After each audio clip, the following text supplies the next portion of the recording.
अस्सलाम वालेकुम। Communication coaching and conflict skill के थर्ड लेक्चर में आज हम डिस्कस करेंगे conflict skills. What is conflict? कोई भी दो या दो से ज़्यादा पार्टीज़ में जब किसी एक बारे में डिसएग्रीमेंट हो जाए तो उसको हम कहते हैं कॉन्फ्लिक्ट।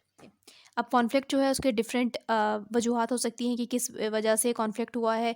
आइडियाज़ में कॉन्फ्लिक्ट हो सकता है, वर्क रिलेटेड जो टास्क हैं उनमें कॉन्फ्लिक्ट हो सकता है, या पर्सनैलिटी रिलेटेड इश्यूज़ हैं उनमें कॉन्फ्लिक्ट हो सकता है, या फिर values from one person to another उसमें कॉन्फ्लिक्ट हो सकता है।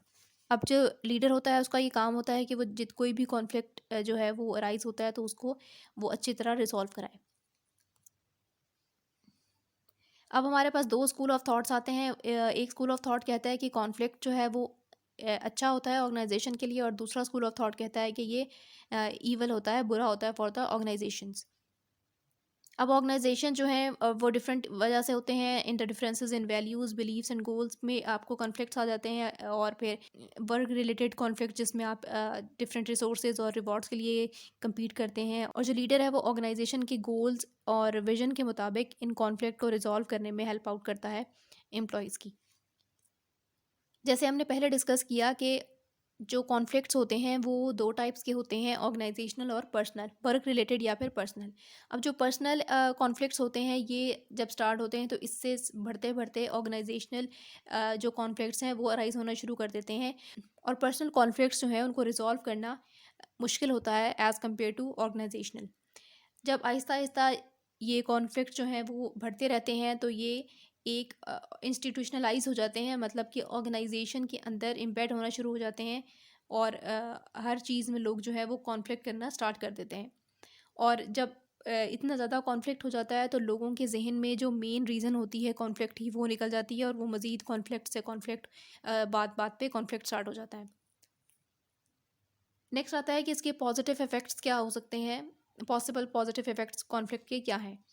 जब कॉन्फ्लिक्ट होता है तो लोग जो है वो इंक्रीज़ एफ़र्ट लगाते हैं अपने पॉइंट को क्लियर करने के लिए, वर्क रिलेटेड भी वो अच्छा परफॉर्म करने की कोशिश करते हैं। किसी की भी कोई भी सप्रेस फीलिंग होती है तो वो ख़त्म हो जाती है। कॉन्फ्लिक्ट में लोग अच्छी तरह जो है अपनी बात को दूसरों तक पहुंचाते हैं, बेटर अंडरस्टैंडिंग होती है सिचुएशन की, और चेंजेस के लिए लोग जो हैं वो तैयार होना शुरू होते हैं।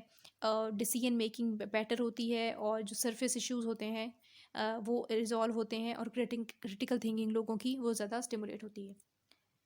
नेक्स्ट आता है पॉसिबल नेगेटिव इफ़ेक्ट्स। उसमें ये है कि प्रोडक्टिविटी लोगों की रिड्यूस हो जाती है। वो ज़्यादातर कॉन्फ्लिक्ट में अपना जो है वो अपना टाइम सर्व करते हैं, और प्रोडक्टिविटी में उनका काम जो है, टाइम जो है वो कम, उनकी जो प्रोडक्टिविटी में उनका जो ज़हन होता है वो कम लगता है। कम्युनिकेशन डिक्रीज़ हो जाती है, नेगेटिव फीलिंग लोगों में स्टार्ट हो जाती है, स्ट्रेस डेवलप होना शुरू होता है, और डिसीजन मेकिंग पुअर होती है।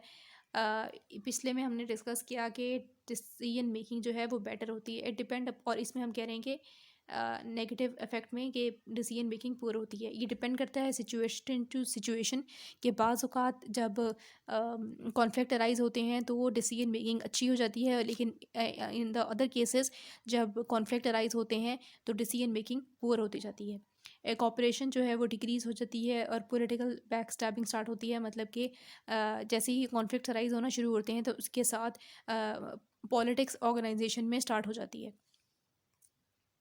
नेक्स्ट आता है हमारे पास कॉन्फ्लिक्ट मैनेजमेंट स्टाइल।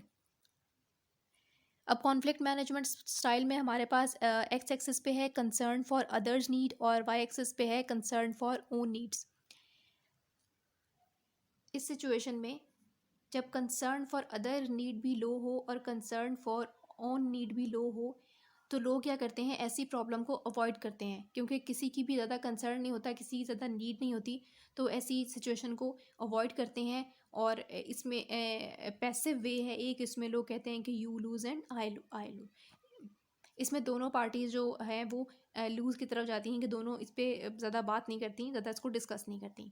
सेकंड में हमारे पास आता है concern for others need high है, और कंसर्न फॉर ओन नीड जो है वो लो है।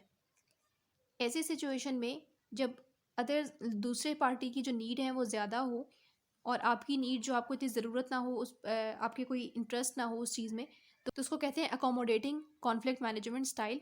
इसमें हम जो हैं अपनी जो एक पार्टी जो है जिसकी नीड कम होती है वो अपने आर्ग्यूमेंट से पीछे हो जाती है और दूसरी पार्टी जो है वो विन कर जाती है, क्योंकि जो जिसकी नीड कम होती है वो उसको इतना इंटरेस्ट नहीं होता उस चीज़ में, और दूसरी पार्टी को वो विन करने देती है दैट कॉन्फ्लिक्ट, और उसकी बात जो है वो मान लेती है। थर्ड हमारे पास आता है जब concern for own need high हो और कंसर्न फॉर अदर्स नीड लो हो। ऐसी सिचुएशन में जो कॉन्फ्लिक्ट मैनेजमेंट स्टाइल है उसको हम कहते हैं फोर्सिंग। उसमें हमारी नीड्स जो हैं वो ज़्यादा हैं और दूसरी पार्टी की नीड्स लो हैं, तो हम फोर्स करते हैं अपना ओपिनियन दूसरे पे। इसको हम कहते हैं you lose I win. Fourth situation में concern for others need high है और कंसर्न फॉर ओन नीड्स भी हाई है, जिसमें हम कोलैबोरेटिंग करते हैं, एक विन विन सिचुएशन क्रिएट करते हैं जिनमें दोनों पार्टीज़ का फ़ायदा हो। सिचुएशन में जहाँ पर concern for own need and concern for others need दोनों मीडियम लेवल पे हों, तो वहाँ पे हम निगोशिएट करते हैं। इसमें हम कहते हैं कि you win some I win some. कुछ दोनों पार्टी जो हैं वो कुछ लेती हैं और कुछ छोड़ती हैं, तो ये आता है हमारे पास निगोशिएटिंग। नेक्स्ट हम डिस्कस करेंगे कि इन जितने भी हमारे पास 5 आए हैं कॉन्फ्लिक्ट मैनेजमेंट स्टाइल्स, इसके क्या क्या एडवांटेजेस एंड डिसएडवांटेजेस हैं और हम इसको कब कब यूज़ कर सकते हैं। पहले है अवॉइडिंग। अवॉइडिंग हम तब यूज़ करते हैं, अवॉइडिंग जिसमें ये सिनेरियो होगा, बोथ द नीड्स आर लो, और उसमें हम अवॉइड करेंगे। अवॉइडिंग में हम तब यूज़ कर, इसका एडवांटेज ये होता है कि इसमें रिलेशनशिप को हम मेंटेन कर सकते हैं, क्योंकि दोनों पार्टीज़ के इतने कंसर्न नहीं है, तो हम अवॉइड करते हैं सिचुएशन को। इसके डिसएडवांटेजेस ये हैं कि जो कॉन्फ्लिक्ट है वो रिजॉल्व नहीं होता एट अ सर्टन टाइम, जो है वो रिजॉल्व जो है वो लोग उसको भूल ज़रूर जाते हैं, लेकिन वो कॉन्फ्लिक्ट फिर भी बरकरार रहता है। Creation of intra individual conflict, मतलब कि इंडिविजुअल के अंदर जो है वो कॉन्फ्लिक्ट अराइज होता रहता है। Avoiding problem does not make them go away. जब आप प्रॉब्लम्स को अवॉइड करते हैं तो प्रॉब्लम्स से उसका जो है वो सोल्यूशन नहीं निकलता, बल्कि प्रॉब्लम सस्टेन करती हैं। और जब आप जो है वो वेट करते हैं सिचुएशन का कि चलें इसको अवॉइड कर देते हैं प्रॉब्लम्स को, तो वो उनको सॉल्व करना मज़ीद डिफ़िकल्ट होता जाता है टाइम टू टाइम। और इसको हम यूज़ कर सकते हैं कॉन्फ्लिक्ट इज़ ट्राइवियल। कॉन्फ्लिक्ट जो है वो छोटा हो, उसकी नेचर इतनी बड़ी ना हो, इतना उसकी इम्पोर्टेंट ना हो ऑर्गेनाइजेशन के लिए, और जब आपके स्टेक्स जो हैं वो हाई ना हो, आपको ज़रूरत ना हो उस कॉन्फ्लिक्ट को इतना रिज़ॉल्व करने की। और जब आप कॉन्फ्रंट्रेशन करें उस इशू के बारे में, तो आपका जो रिलेशनशिप है वो डैमेज हो जाए। और जब आपके पास इतना टाइम ना हो कि आप इस कॉन्फ्लिक्ट को रिजॉल्व करें, और इमोशंस जो हैं जब ज़्यादा हाई हो दोनों पार्टीज़ के, तब भी आप ये सिचुएशन यूज़ करते हैं। नेक्स्ट आता है हमारे पास अकोमोडेटिंग। अकोमोडेटिंग में भी इसकी एडवांटेज ये है कि आप इसको मेंटेन करते हैं रिलेशनशिप को। अकोमोडेटिंग में हमारे पास ये सिचुएशन आती है जहाँ पे concern for others need high है और कंसर्न फॉर ओन नीड्स लो हैं।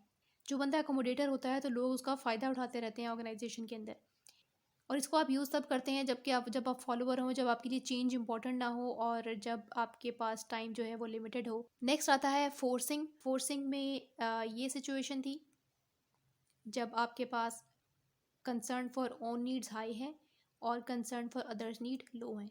और फोर्सिंग आप तब यूज़ करते हैं जब आप बेटर डिसीजन बनाना चाहते हैं और जो फोर्सर है उसके पास एक्सपर्टीज़ हो और उसकी जो डाटा है या उसकी इन्फॉर्मेशन जो है वो करेक्ट हो। डिसएडवांटेज ये है कि क्रिएट ऑपोजिशन एंड हॉस्टैलिटी। ये लोगों के दरमियान में जब कोई भी दूसरे पार्टी को फोर्स करता है तो उनके दरमियान में एक ऑपोजिशन क्रिएट हो जाती है, एक हॉस्टैलिटी क्रिएट हो जाती है। Forcer tend to have a poor human relation. जब वो एक पार्टी दूसरे पर फोर्स करती है तो उनके जो रिलेशंस हैं वो ख़राब होना शुरू हो जाते हैं। इसको हम यूज़ कब करते हैं? यूज़ तब करते हैं कि कोई भी ऐसा हमने अनपॉपुलर एक्शन ऑर्गेनाइजेशन में लेना हो जिसमें लोगों की कमिटमेंट की इतनी ज़्यादा ज़रूरत ना हो, और हमें रिलेशन मेंटेन करने की जो है वो रिलेशन मेंटेन करना इतना क्रूशल ना हो, और कॉन्फ्लिक्ट रेजोल्यूशन जो है उसको, किसी भी कॉन्फ्लिक्ट को रिजॉल्व करना अर्जेंट हो, तो ऐसी सिचुएशंस में हम फोर्सिंग को यूज़ करते हैं। नेक्स्ट आता है निगोशिएटिंग। निगोशिएटिंग में जो कॉन्फ्लिक्ट है वो ईजिली रिजॉल्व हो जाता है और रिलेशनशिप जो है वो मेंटेन रहते हैं, रिलेशनशिप ख़राब नहीं होते। डिसएडवांटेज ये है कि निगोशिएटिंग से इतने अच्छे रिजल्ट्स बाज़ औक़ात जो है वो सामने नहीं आते। एक ऑप्टिमल लेवल के सब ऑप्टिमम लेवल के रिज़ल्ट जो है वो हमें मिलते हैं। और इसको यूज़ तब करना चाहिए जब जिस जिस इश्यू को हम टैकल कर रहे हैं वो बहुत ही क्रिटिकल या कॉम्प्लेक्स किस्म का हो और पार्टीज़ जो है उनके पास दोनों पार्टीज़ की इक्वल पावर हो। सॉल्यूशन जो है वो टेम्परेरी हो और टाइम जो है वो शॉर्ट हो। लास्ट आता है कोलैबोरेटिंग। कोलैबोरेटिंग हमारे पास ये वाली सिचुएशन है जब दोनों के स्टेक्स जो हैं वो हाई हैं। कोलैबोरेटिंग जो है ये एक बेस्ट सॉल्यूशन होता है किसी भी कॉन्फ्लिक्ट को रिजॉल्व करने का। और इसके डिसएडवांटेज ये हैं कि इसके लिए बहुत ज़्यादा हमें स्किल्स की ज़रूरत होती है, एक्सपर्टीज़ की ज़रूरत होती है और